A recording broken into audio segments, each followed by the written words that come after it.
আর্জেন্টিনার পতাকার আদলে তৈরি করেছেন পাঞ্জাবি, পাজামা, টুপি ও মাস্ক। এমনকি তার পায়ের জুতো জোড়াও যেন জানান দিচ্ছে সাদা আকাশি রঙের রাজত্ব। আর্জেন্টিনার অন্ধভক্ত ইজ্জু মিয়া ছোটবেলা থেকেই ফুটবলের জাদুকর মেসির ফ্যান। ফুটবল বিশ্বকাপ এলেই তার ভিতরের ফুটবল উন্মাদনা যেন রূপ নেয় এক উৎসবে।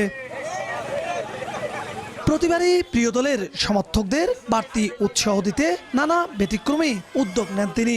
তবে এবার তিনি যা করেছেন তা দেখে চোখ কপালে উঠেছে সবার। এই ব্যতিক্রম ড্রেস আমি এবার বানাচ্ছি শখ করিয়ে, যাতে আমার দেখা দেখি সবাই বানায় আর উৎসাহ হয়, এই খেলাটার জন্য আর উৎসাহ হয়।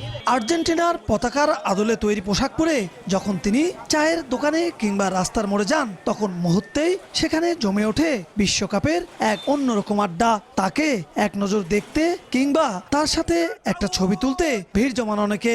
আমাদের ইজ্জু ভাই মাস্ক থেকে শুরু করে পাঞ্জাবি, পায়জামা, যত কিছু দরকার সবকিছু আর্জেন্টিনা তিনি বানিয়ে নিয়েছে।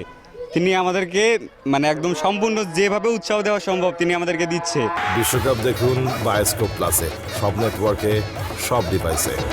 আমাদের ইজ্জু মামা আমাদের মাঝে অনেক জনপ্রিয়তা, সে অনেক একটা ড্রেস বানায়, সুন্দর ড্রেস।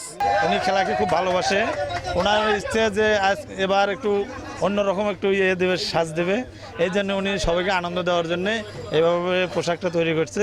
এটা আর কি অন্য অন্য সাপোর্টার থেকেও আর কি একটু উৎসাহতা করতেছে। ফুটবল শুধু 90 মিনিটের একটি খেলাই নয়, এটি যে মানুষের আবেগকে কতটা রাঙিয়ে দিতে পারে তারই এক জীবন্ত উদাহরণ গাইবান্ধার ইজ্জু মিয়া। তিনি গাইবান্ধা জেলা শহরের খাঙ্কা শরীফ পানির টাঙ্কি এলাকার বাসিন্দা। বিপ্লব ইসলাম, সময় সংবাদ, গাইবান্ধা।